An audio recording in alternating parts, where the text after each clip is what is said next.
અને હવે વાત કરીશું અન્ય સમાચારોની સમાચાર વિગતવારમાં સુરતમાં ઉધના રેલવે સ્ટેશન પર મુસાફરોની ભારે ભીડ જામી ગઈ છે। દિવાળીના તહેવારને લઈ અને વતન જતા મુસાફરોની ભારે ભીડ અત્યારે ત્યાં જોવા મળી રહી છે। સાંજે 7 વાગ્યાથી લોકો લાઈન લગાવી અને રસ્તા પર બેસવા માટે મજબૂર થયા છે।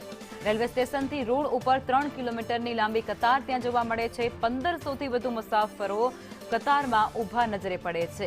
ભીડને કંટ્રોલ કરવા માટે પોલીસ સાથે જ એસઆરપીની ટીમને ત્યાં તૈનાત કરવાનો વારો આવ્યો છે।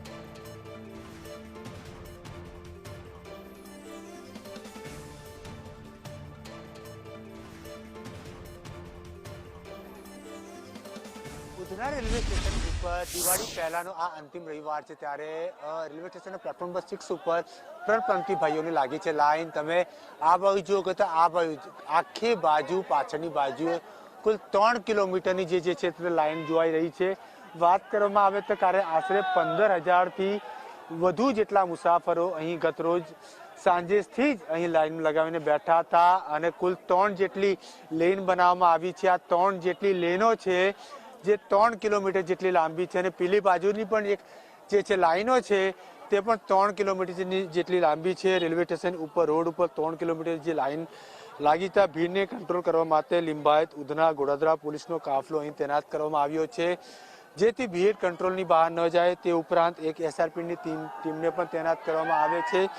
કહી શકાય છે કે આશરે 15,000થી વધુ જેટલા જે મુસાફરો છે તે આ લાઈનમાં ઊભા રહેલા જોવા મળી રહ્યા છે અને તેમની વાત કરવામાં આવે ત્યારે જ્યારે દિવાળીની રજાઓ પડી છે ત્યારે તેઓ હવે પોતાના માદરે વતને જઈ રહ્યા છે। ખાસ કરીને યુપી બિહારની જ્યારે વાત કરું ત્યારે બિહારમાં છઠ પૂજાનો પણ ખૂબ જ મહત્વ માનવામાં આવે છે। છઠ પૂજા કર્યા બાદ તેઓ જે ચૂંટણી છે તે ચૂંટણી પણ છે એટલે એક સાથે તેઓ છઠ પૂજા આવ્યા બાદ તેઓ ચૂંટણી મતદાન કરીને ફરી પરત ફરશે। તે સાથે હવે સુરત પણ ધીરે ધીરે કરીને જે ખાલી થઈ રહ્યું છે। આખા સુરતની વસ્તીની વાત કરવામાં આવે તો આશરે 80,000થી વધુ 80 લાખથી વધુની વસ્તી છે। તેમાં કુલ 10થી 15 લાખ જેટલા જે વસ્તીની વાત કરવામાં આવે તો પરપ્રાંતિ ભાઈઓની વાત કરવામાં આવે તો આ જે પરપ્રાંતિ ભાઈઓ તેમાંથી અત્યાર સુધીમાં કુલ 7થી 8 લાખ જેટલા જે પરપ્રાંતિ ભાઈઓ પોતાને વતન જઈ ચૂક્યા છે ત્યારે જે બાકીના જે છે તે હવે પોતાના વતને જઈ રહ્યા છે। ત્યારે હવે જ્યારે વાત કરવામાં આવે જ્યારે લાઈન લાંબી લાગી છે ત્યારે